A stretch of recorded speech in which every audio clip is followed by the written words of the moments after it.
আসসালামু আলাইকুম রহমতুল্লাহ। সৌদি আরবে প্রতি বছরের শেষ মুহূর্তে এসে নভেম্বর ডিসেম্বর এই সময়টাতে প্রচুর পরিমাণের সেক্স চলে সৌদি আরবে। প্রায় প্রতি সপ্তাহ 20,000 প্লাস 16,000, 18,000, 19,000 এই পরিমাণের অবৈধ প্রবাসী এবং বিভিন্ন অপরাধিত কিংবা যারা সীমান্ত লঙ্ঘনকারী অর্থাৎ বর্ডার দিয়ে চলে আসে সৌদি আরবে, ইয়েমেন থেকে বা সৌদি আরবে আশেপাশের যে দেশগুলো রয়েছে ওই সকল দেশ থেকে যারা চলে আসে, তাদের উপর কিন্তু একটা অভিযান চালায় এবং এই অভিযানে প্রায় প্রতি সপ্তাহ 20,000 প্লাস 16,000, 18,000 এই পরিমাণে লোক গ্রেপ্তার হয়। আর এই তথ্যগুলো সৌদি গেজেট থেকে উঠে আসে এবং সৌদি গেজেটে কিন্তু প্রতি সাপ্তাহিক কতগুলো অবৈধ অধিবাসী সৌদি আরবে গ্রেপ্তার হয়েছে আপডেটগুলো তারা দিয়ে থাকে। তো তাদের তথ্য অনুযায়ী এবং তাদের আপডেট অনুযায়ী প্রায় বাৎসরিক 8 লক্ষর উপর অধিক অবৈধ প্রবাসীদেরকে তারা গ্রেপ্তার করে ফেরত পাঠায় যার যার দেশে।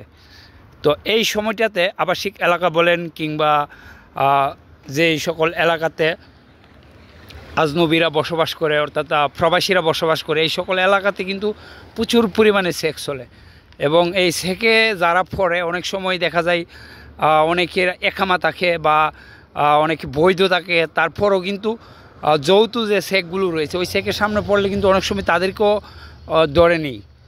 তো এজন্য এই সময়টা খুবই সেন্সিটিভ একটা সময় এবং যারা প্রবাসে বিশেষ করে সৌদি আরবে আছেন আপনারাও একটু সতর্ক থাকবেন এবং সাবধানে থাকবেন।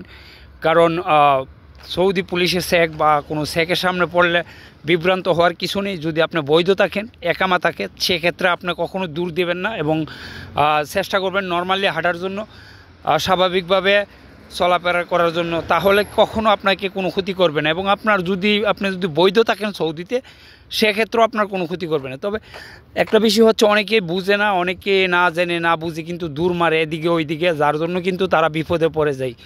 তবে সবচেয়ে বেটার অপশন হচ্ছে যদি কোনো সেকের সামনে পড়েন কিংবা পুলিশের গাড়ির সামনে পড়েন কখনো দূর দেবেন না। আপনার বৈধতা আছে, একামা আছে, আপনাকে কখনো তারা গ্রেপ্তার করবে না। শুধু আপনার একামাটা চেক করবে আপনার একামার মেয়াদ আছে কি না। তো এই ক্ষেত্রে অনেকে মিস্টেকটা করে, বিশেষ করে যারা নতুন আসে 1 বছর 2 বছর হয়েছে, সৌদি আরব আইন কানুন সম্পর্কে তাদের ধারণা কম, এ সকল লোকগুলো কিন্তু এই ধরনের বিপদের মধ্যে পড়ে। তো যাই হোক, আপনারা কখনো এই ভুলটা করবেন না।